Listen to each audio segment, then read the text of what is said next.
ริกนี่น่ากินโอ้ มีซอสด้วย แล้วลองชิมก่อนสวัสดีค่ะวันนี้เรามากินขนมไก่ย่างโกกันนะนี่เป็นขนมไก่ย่างโกแล้วก็มีซอสมะเขือพริกนี่น่ากินไหม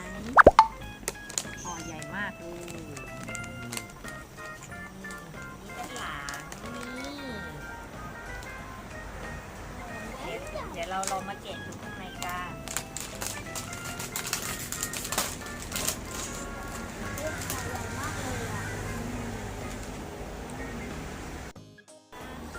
ข้างในเป็นอย่างนี้นะ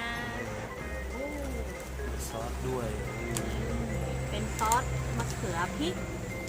ซอสมะเขือเทศผสมพริกนี่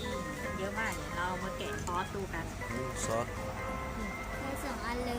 ซอสได้สอง แกะเลยลูกแกะอีกอันนึง2 อันเลย ซอสมะเขือผสมพริกนะ อ๋อเป็นซอสมะเขือผสมพริก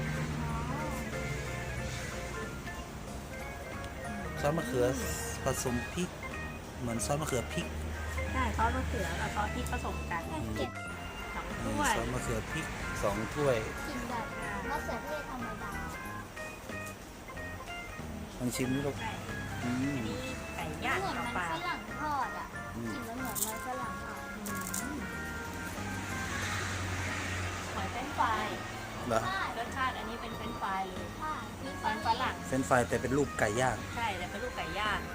แล้วก็จิ้มซอส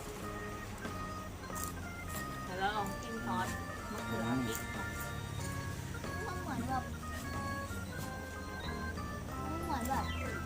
เอาเนี่ยมาจิ้มกับมะเขือเทศกับซอสพริกรวมกันอ่ะ เป็นรสซอสมะเขือเทศมันเป็นปลาจิ้มซอสมะเขือเท นี่ ศ เห็นไหมทำจากมันฝรั่งนี่ ใช่ทำจากแป้งมันฝรั่งมันเลยเหมือนเฟรนช์ฟราย เออ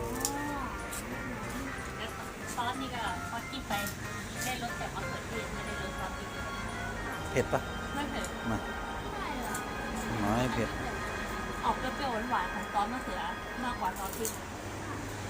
ได้กลิ่นซอสพริกอย่างเดียว จะกรอบเหมือนกันนะ น่า แต่ กิน ก็กินเปล่าๆอร่อยดีนะ ค่ะ มันฝรั่ง เปล่าๆอร่อยสิเพลิน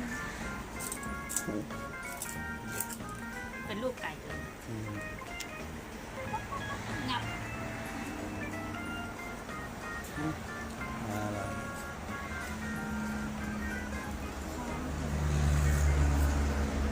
ห่อละ20 บาทนะมีห่อละ20 บาทเป็นห่อใหญ่มากเลยห่อใหญ่มากเลย20 บาท ใหญ่กว่าหน้าอีกอ่ะ ถูกมากเลยเพราะมันได้เยอะมากเลยใน7 จาน โอเค แล้วอร่อยด้วย ประมาณนี้เลย มาก